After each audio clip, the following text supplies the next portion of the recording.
मैं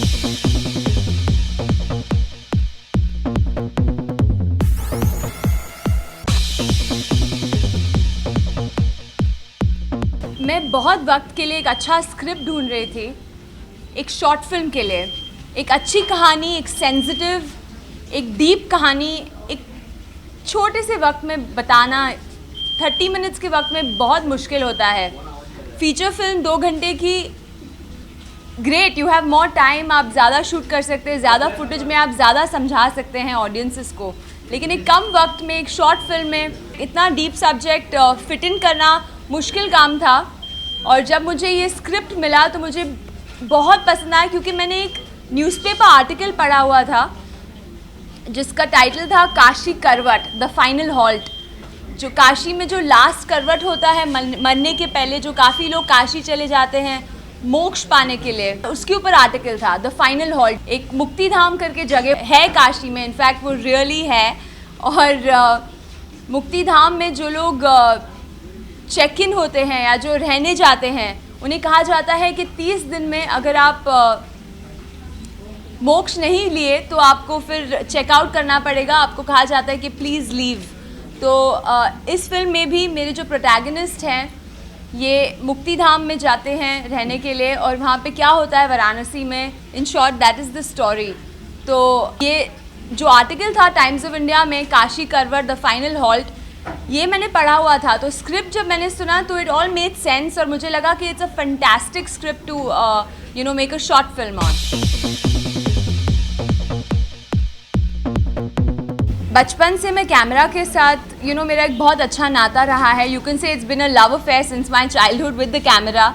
चाहे वो मैं एड्स कर रही थी जब से मैं 3 साल की थी, या म्यूज़िक वीडियोज़, उसके बाद होस्टिंग TV सीरियल्स, छोटे छोटे एपिसोडिक्स, और फिर ब्यूटी पैजेंट, और फिर फिल्में की मैंने। तो हमेशा सेट पे रहकर मैं ऑब्ज़र्व करती थी डायरेक्टर को, DOP को, सिनेमाटोग्राफर को, लाइटिंग वालों को, हर चीज़, production, pre production, post production, on set. तो ऐसे नहीं कि मेकअप करके बस वैनिटी में बैठ जाती थी। मुझे हमेशा एक इंटरेस्ट रहा था, लेकिन मुझे वो गट्स नहीं थे कि मैं इतनी इतना एक कदम लूँ कि मैं डायरेक्ट करूँ कोई फिल्म। तो 2011-2012 में जब मेरा काम थोड़ा कम हुआ एज एन एक्ट्रेस, तो मुझे लगा कि क्यों नहीं मैं इसे एक अपॉर्चुनिटी के जैसे लूँ और मैं न्यूयॉर्क चली जाऊँ, एक नए एनवायरनमेंट में एक नई चीज़ सीख कर आ जाऊँ। और ज़िंदगी भर वाइल एक्टिंग एक छाता रहता था, एक makeup man touching up my sweat, no पसीना, नो थकावट, मेरे हील्स चेंज हो जाते थे फ्लैट्स में, अगर चलना था सेट पे जाके हील्स पहनती थी। तो न्यूयॉर्क में ऐसा कुछ नहीं था। Living a students life, I was travelling by the metro, carrying camera equipment, lighting. I learned how to edit on the Final Cut Pro software, learned screenwriting, काफ़ी चीज़ें सीखी, और उनके जो टेक्निकल इंट्रिकेसीज थी वो भी सीखी।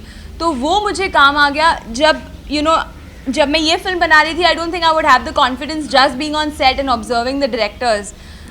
Actually studying in New York and learning over there gave me that knowledge and gave me the confidence कि हाँ मैं एक शॉर्ट फिल्म बना सकती हूँ। क्योंकि स्कूल में तो काफ़ी म्यूज़िक वीडियोस, शॉर्ट फिल्म्स, चेकोवियंस, काफ़ी स्टोरीज़ बताएं, काफ़ी शॉर्ट फिल्म्स बनाएं, और ऐसी भी फिल्म्स बनाएं जिनमें नो डायलॉग था और बस 1 मिनट में without any cuts, without any dialogue एक पूरी कहानी समझानी थी। तो मेरे सारे प्रोजेक्ट्स में मुझे काफ़ी स्टैंडिंग ओवेशन मिला from the international students sitting over there. कोई स्पेन से, कोई मैक्सिको से, कोई मतलब बहुत अलग अलग देशों से लोग थे, और काफ़ी अप्रिसिएशन मिला। तो उससे मुझे कॉन्फिडेंस मिला कि शायद मैं एक शॉर्ट फिल्म बना सकती हूँ, और अगर वो अप्रिशिएट हो और लोगों को पसंद आए तो मैं आगे फ़ीचर के बारे में सोच सकती हूँ। पहले ही मैं फ़ीचर बनाने के लिए आई वॉज़ नॉट रेडी।